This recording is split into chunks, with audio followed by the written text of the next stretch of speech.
This video shows the implantation of a bone anchor hearing aid, a Oticon Ponto, with the Minimaly invasive Ponto surgery technique.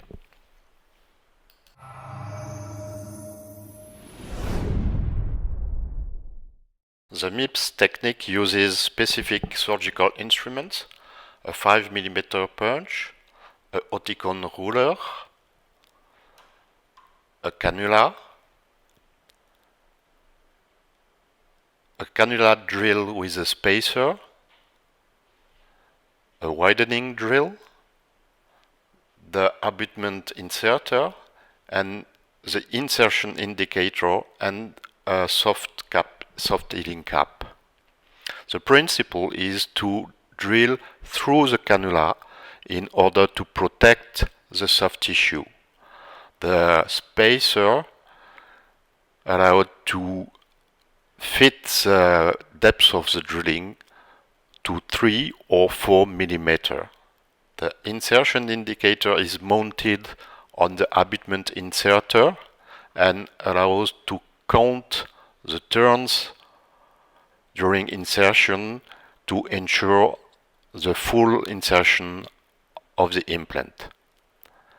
And the soft healing cap will be placed on the implant at the end of the surgery to maintain the dressing. The position of the implant is determined with the sound processor indicator. The implant has to be located 45 degrees posterior and superior to the auditory meatus, with the top of the sound processor at the same level as the top of the pinna. Then the position of the implant is marked. The thickness of the soft tissue is measured using a needle and a clamp and the Oticon ruler. The rule is that the length of the abutment has to be 3 mm longer than the thickness of the soft tissue. There is 6, 9, 12 and 14 mm abutments. In that case, the soft tissue are 4.5 mm, and we will use a 9 mm abutment.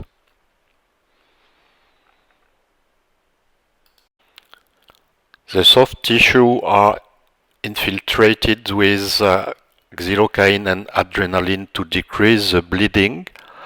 Infiltration around the site of the implant, not at the site of the implant, in order to avoid to thicken the soft tissue.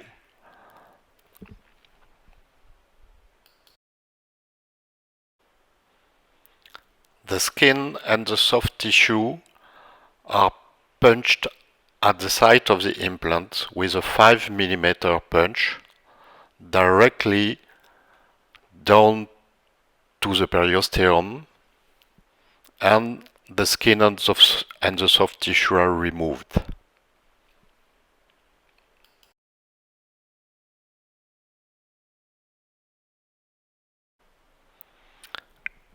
Hemostasis is performed with monopolar cautery.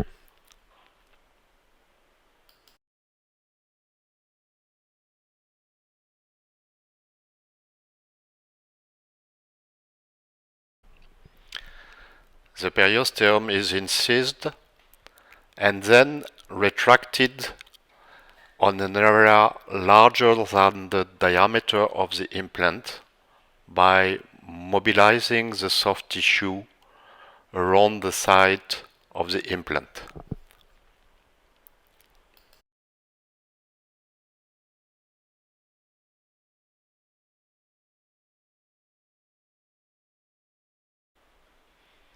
The surface of the bone can be checked by direct vision through the punch hole. It is not a blind surgery.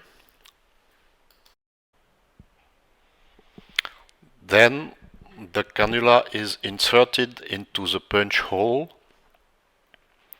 to protect the soft tissue, and it is important to ensure that there is no soft tissue in the depth and that the cannula lies directly on the bone.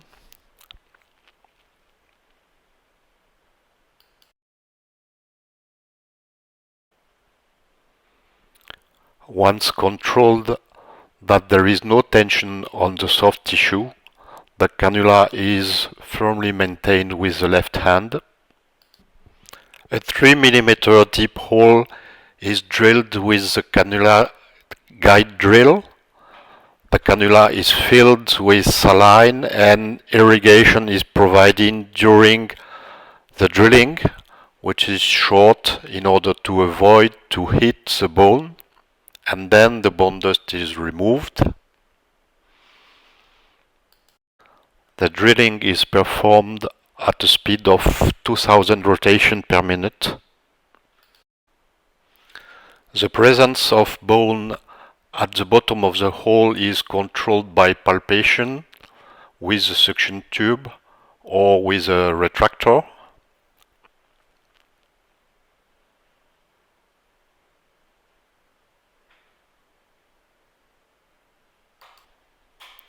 The hole is deepened to 4 mm by removing the spacer from the guide drill. The cannula is filled with saline. The drill is placed into the 3 mm hole and a short drilling deepened the hole to 4 mm under irrigation. Once again, the presence of bone at the bottom of the hole is controlled.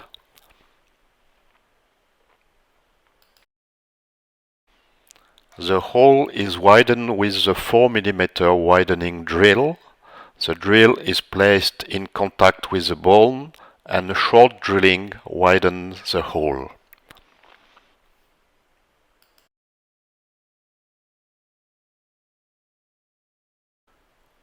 After removal of the cannula, it is important to check that there is no periosteum into the hole. The mobilization of the soft tissue all around the hole allows a control by direct vision.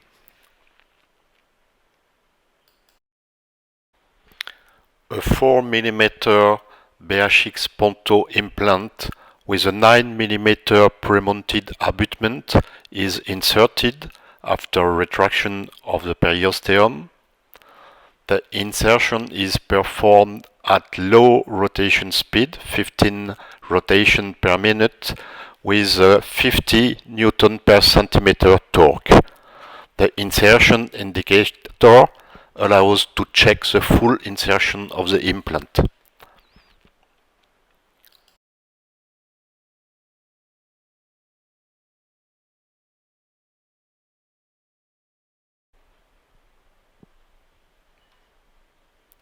The healing cap is inserted on the implant and maintain a fat gauze that press gently the skin to prevent hematoma. This dressing will be removed 1 week after the surgery. The osseointegration delay is usually 1 month in adult.